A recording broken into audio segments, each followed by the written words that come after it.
بسم اللہ الرحمن الرحیم۔ محترم ناظرین السلام علیکم۔ حضرت سعد بن وقاص رضی اللہ تعالیٰ عنہ کہتے ہیں کہ جنگ احد سے پہلے عبداللہ نے مجھ سے کہا آؤ ہم اپنی اپنی آرزو کی دعا کریں۔ میں نے کہا اچھا ٹھیک ہے۔ پھر ہم ایک کنارہ ہو گئے اور پہلے میں نے دعا کی، الہی کل جب دشمن سے مقابلہ ہو تو میرا مقابلہ کسی ایسے شخص سے ہو جو مقابلے میں بھی سخت ہو اور مدافعت میں بھی پورا ہو۔ میں اور وہ لڑیں، میرا لڑنا تیرے لیے ہو اور وہ پھر مجھے فتح حاصل ہو۔ میں اسے قتل کر دوں اور اس کا سامان لے لوں۔ میری اس دعا پر عبداللہ نے کہا آمین۔ پھر عبداللہ نے اپنے لیے دعا کی، الہی میرا مقابلہ کسی ایسے شخص سے ہو جو حملے اور مدافعت میں کامل ہو۔ ہم دونوں لڑیں، میرا لڑنا تیری راہ کے لیے ہو اور پھر وہ مجھے قتل کر ڈالے۔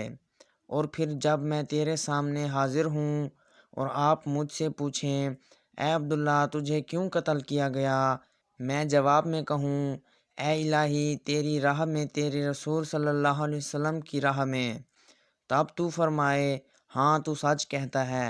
حضرت سعد رضی اللہ عنہ کا قول ہے کہ حضرت عبداللہ رضی اللہ عنہ کی دعا میری دعا سے بہتر تھی۔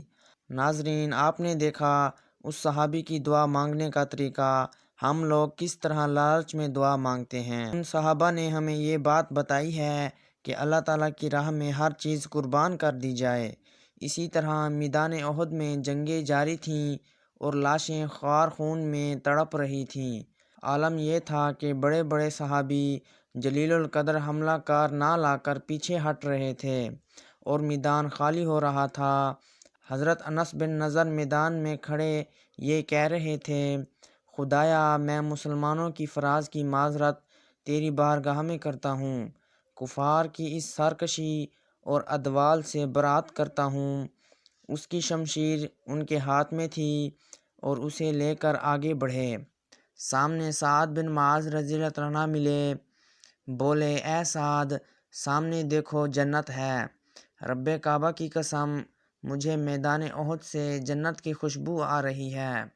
حضرت سعد رضی اللہ عنہ کہتے ہیں میں یہ والہانہ گفتگو سن کر بے قرار ہو گیا۔ جس وقت پیغمبر اسلام صلی اللہ علیہ وسلم کی اس دنیا سے پردہ نپوشی کی غلط خبر صحابہ کرام رضی اللہ عنہ تک پہنچی، بڑے بڑے صحابہ فقہار تلواریں پھینک کر بیٹھ گئے۔ حضرت انس بن نصر رضی اللہ عنہ نے شختہ دل صحابہ کی جماعت بیٹھی ہوئی دیکھی تو فرمانے لگے، سب نے جواب دیا کہ جب حیبر عالم نہ رہے تو ہم کس پر فدا ہوں۔ حضرت انس بن نضر رضی اللہ عنہ نے جوش میں آ کر کہا، اے لوگو تم بھی اسی راہ میں قربان ہو جاؤ جس پر اللہ کے رسول صلی اللہ علیہ وسلم اس دنیا سے پردہ نشین ہو گئے۔ یہ کہہ کر مشرکین کی طرف بڑھے اور انہیں قتل و غار کر دیا اور جنگ کے دوران خود بھی شہید ہو گئے۔ راضی بیان کرتے ہیں کہ جب لاشوں کو جمع کیا گیا تو بہت سے زخم آپ کے جسم مبارک پر تھے، کسی سے پہچانے نہیں جاتے تھے۔ ان کی ہمشیرہ نے انگلیوں سے شناخت کی کہ یہ میرے بھائی کی لاش ہے۔ ہمارا بن زیاد رضی اللہ عنہ زخموں سے چور چار دلی کی حالت میں تھے۔ حضرت محمد صلی اللہ علیہ وسلم سرہانے پہنچ گئے۔ جنگ احد میں لوگوں نے دیکھا کہ ہمارا بن زیاد رضی اللہ عنہ بہت سے زخموں کے ساتھ سانس تول رہے تھے۔ لوگوں نے کہا اور وصیت کرنی ہو تو کر دو۔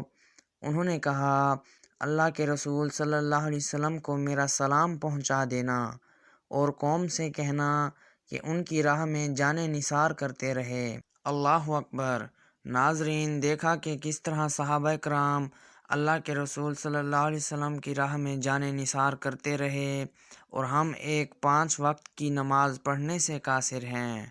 ناظرین امید کرتا ہوں یہ ویڈیو آپ کو پسند آئی ہوگی۔